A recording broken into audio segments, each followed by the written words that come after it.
bison to goats. We now have Tim Milson here with Funny Farm. So welcome, Tim.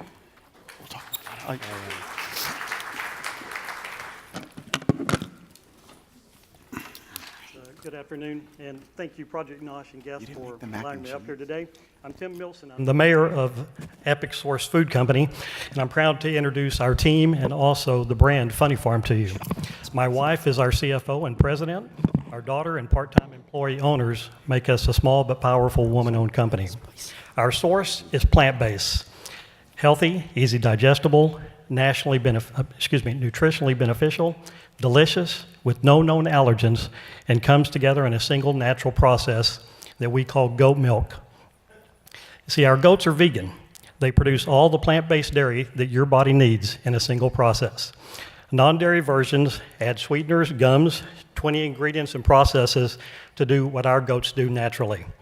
We developed the world's first full line of goat milk products, including mac and cheese, cheddar popcorn, a full line of hard cheeses, and frozen pizzas, all without those face-contorting flavors that used to be associated with goat milk.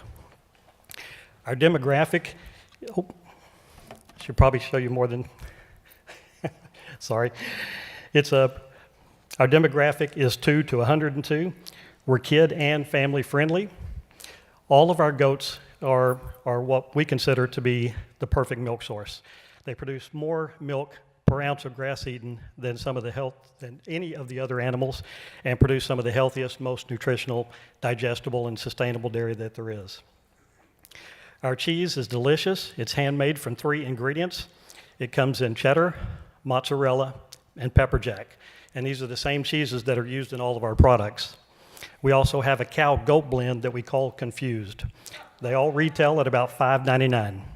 Our pizzas have no calcium propionate, no BHA, no BHT in the meats, and we also have a 3-cheese, a sausage pepperoni, and a veggie, and they retail at $7.99.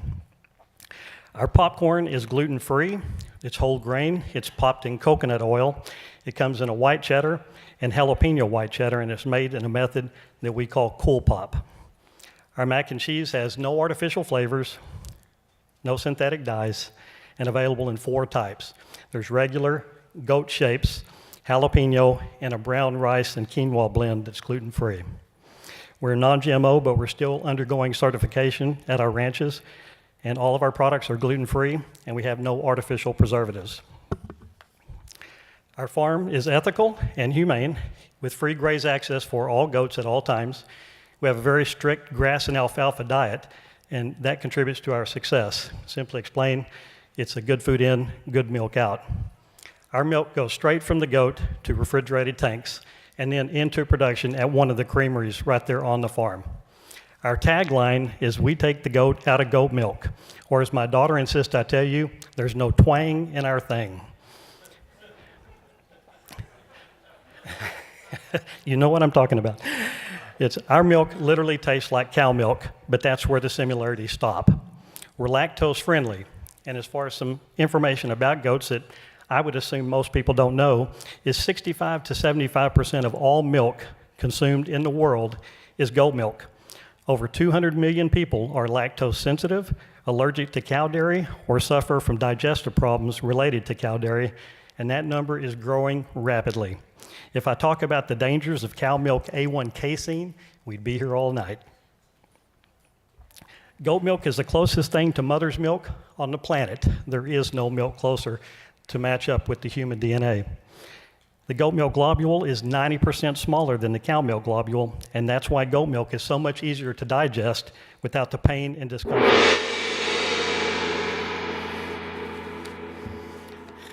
I was not watching.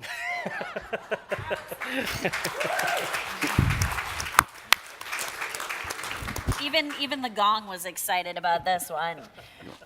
So guys, what did you think? Stephanie, let's start with you. What's your take on this line? Well, I think you have a delicious product, and I appreciate the spice and the jalapeno one I think I got. But delicious product. I guess my only question for you is, you have a lot of different products, so how do you manage the focus there? Because I see you've got the cheese, the popcorn, the macaroni, the pizza. Where's the focus for you going forward? Well, we actually launched the mac and cheese and the popcorn at the same time, and we launched it about 6 months ago. That was our focus, and it went national immediately, and it went into about 2,000 stores. We're in all 50 states at this point. So I was actually driven by our retailer base to go ahead and launch the frozen pizza and the mac and cheese as well. So we went ahead and launched those other two, and now they too are national and in warehouses all across the country. So it's been one of those things where we're actually invited to go see, the national accounts, which I've never been invited to go see any of them before. They always say, send your broker, but they want to hear the story. I mean, this thing, fits a real need, and there is no other company in the whole world that does this.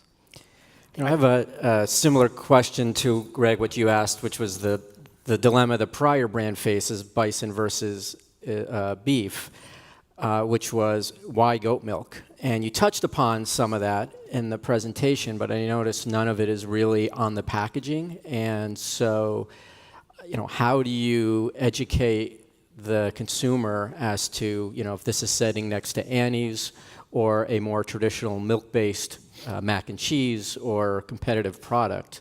How are you going to reach a consumer who is going to make their minds up in a matter of seconds as to why goat cheese versus cow's milk? Actually, the goat milk consumer is a much larger consumer than we ever thought. We actually have an ice cream called Leilu, and that's a goat milk ice cream, and it had been out there for a number of years. And it was actually the consumers that were constantly demanding more product and real dairy that they could consume, because they were kind of fed up, if you will, with the plant-based alternatives. It's simulated flavor, simulated smell, simulated benefits. And they wanted real dairy. They were missing it. But when people ran from cow, there was no other alternative, so they went straight to plant-based. No one was making a goat milk product out there. And when we did, there was a huge demand for it, and we're shipping to 6 other countries at this point. And again, we're 6 months old with this. Josh, you've got the retail perspective. I've got, I guess, 2 comments. I love the product. I think it's a really interesting idea. I think the most interesting thing you said that was right before the gong, that easily digestible is a real benefit. And there are a lot of people who suffer from lactose intolerance. And that's you've got a list here, no artificial preservatives, no artificial flavors, no synthetic dyes. To me, those things all say the same thing. I would be shouting, easier to digest. I think that's the thing I just want all consumers to know about. Yeah. And then my other kind of thought is the goat, it's you're celebrating goat, but then you're kind of whispering, but there's no goaty taste.